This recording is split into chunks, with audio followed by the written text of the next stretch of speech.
Hey, welcome back to Bridal Sewing Techniques and ooh la la. Today we're going to talk about how to sew French seams.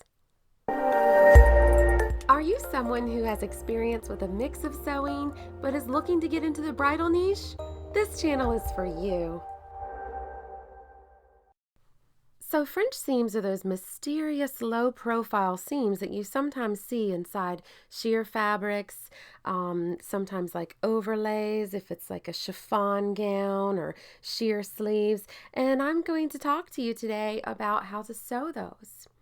Well, this has already been prepared a little bit for us. What I did was I tried this top on the bride, right side out, and I pinned how tight it needed to be, and then I went ahead and sewed that seam there, and it fit her perfectly.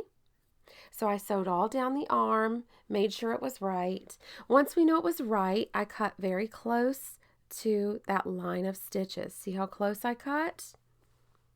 Get you a good pair of scissors to do this. Now, when you cut, the size of your allowance that you leave there is going to determine how wide your finished seam is. So look over the garment and see how wide is it elsewhere. And you're going to want to kind of emulate that a little bit. If you need a more narrow French seam, you're going to cut a lot closer than what you just saw me do.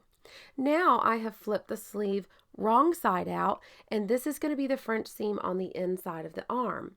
So what we're going to do is we're going to pull this taut and we're going to sew it so that none of that seam allowance peeks through our new seam. See how neat that is? Looks nice and neat. So a couple things to notice. You see this little tab here? We don't really do that. If somebody was an extremely low budget bride and just needed it barely tightened up and wasn't picky or was going to have a cuff added later or something, maybe you would do it. But usually we'll only do it this way if we know we have to shorten the sleeve. And so the next step is going to be to have the bride try it on and mark it and go ahead and shorten that sleeve. So you want that nice finished edge on the cuff of the sleeve. So here I am sewing, and again, like I mentioned before, you're going to pull it taut. Now with this mesh fabric, obviously we can't press this. If you are doing this on like a linen skirt, I love it when I make a linen skirt for myself. I always do French seams inside, even linen tops, it's my fave. But if you're sewing something like linen or whatever, cotton, it's really going to do well to go ahead and press in between these steps.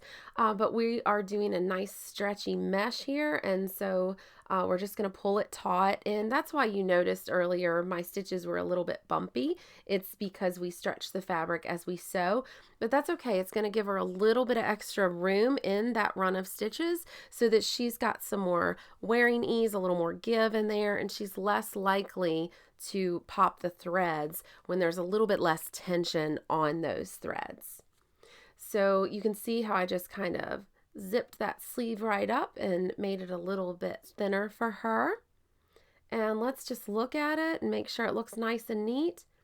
So you can see the French seams, they're neither serged nor rolled. It's like it's tucked up inside of there. And that's where a lot of people find the mystery to be. They wonder, how did it get in there? Well, that's what it was. It was just that simple two-step process.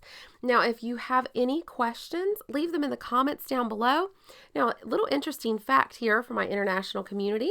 My French friends tell me that they call these English seams, and here in the US, we call these French seams. So I thought that was quite interesting. Hit the thumbs up for me, please. It only takes a second and it's so helpful to me. But leave a comment down below any questions you have. Thanks for watching.